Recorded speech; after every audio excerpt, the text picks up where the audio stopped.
नमस्कार. माझं नाव अरुण परांजपे.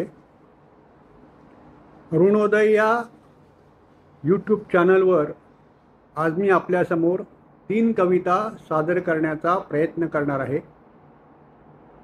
या कविता आपल्याला जर आवडल्या तर आपल्या मित्रपरिवाराला फॉरवर्ड करा आणि या चॅनलला सबस्क्राईब करा.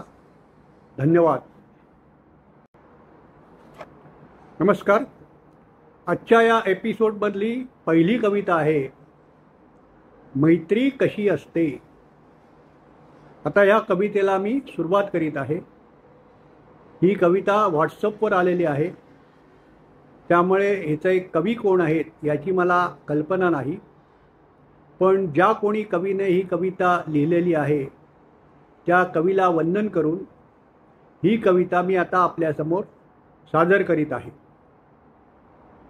रात्रीनंतर उगवते म्हणून ती पहाट असते, वळणावळणाची असते म्हणून ते वाट असते, कलेकलेने बदलतो म्हणून तो चंद्र असतो, क्षितिजापाशी झुकते म्हणून ते आकाश असते, आसवानी जोडले जाते म्हणून ते प्रेम असते, क्षणोक्षणी रंग बदलते म्हणून ते जीवन असते, आणि सुखदुःखाची देवाणघेवाण असते म्हणून ती मैत्री असते. आणि सुखदुःखाची देवाणघेवाण असते म्हणून ती मैत्री असते. ही पहिली कविता इथेच संपते. धन्यवाद. नमस्कार. या एपिसोडमधली दुसरी कविता मी आता आपल्यासमोर सादर करीत आहे. या कवितेचं शीर्षक आहे, बदलतं रूप. ही कविता अर्थात व्हॉट्सअपवर आलेली आहे, त्याच्यामुळे ह्या कवितेचे कवी कोण आहेत याची मला कल्पना नाही. पण ज्या कोणी कवीने ही कविता लिहिलेली आहे त्या कवीला वंदन करून ही कविता मी आता आपल्यासमोर सादर करीत आहे. डोळे तलाव नाहीत तरीसुद्धा ते भरून येतात, मन शरीर नाही तरीसुद्धा ते घायाळ होतं, दुश्मनी बी नाही तरीसुद्धा ती रुजवली जाते, ओठ कापड नाहीत तरीसुद्धा ते शिवले जातात,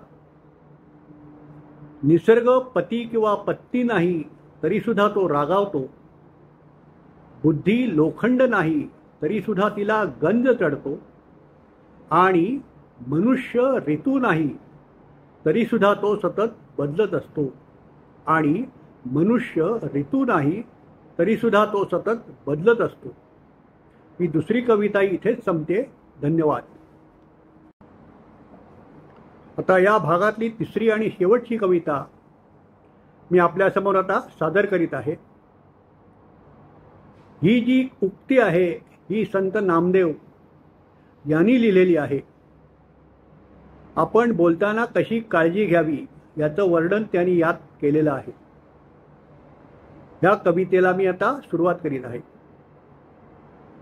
घासावा शब्द, तासावा शब्द, तोलावा शब्द बोलण्यापूर्वी, शब्द हीच कातर, शब्द हाच सुई दोरा, बेतावेत शब्द शास्त्राधारे, बोलावे मोजके, बोलावे नेमके, ठेवावे भान देश काळा पात्राचे,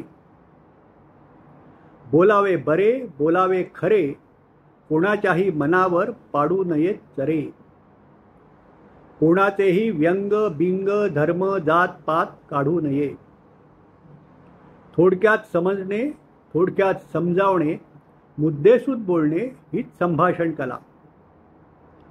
शब्दांमुळे दंगल, शब्दांमुळे मंगल, शब्दांमुळे दंगल, शब्दांमुळे मंगल, शब्दांचे हे सामर्थ्य लक्षात ठेवावे.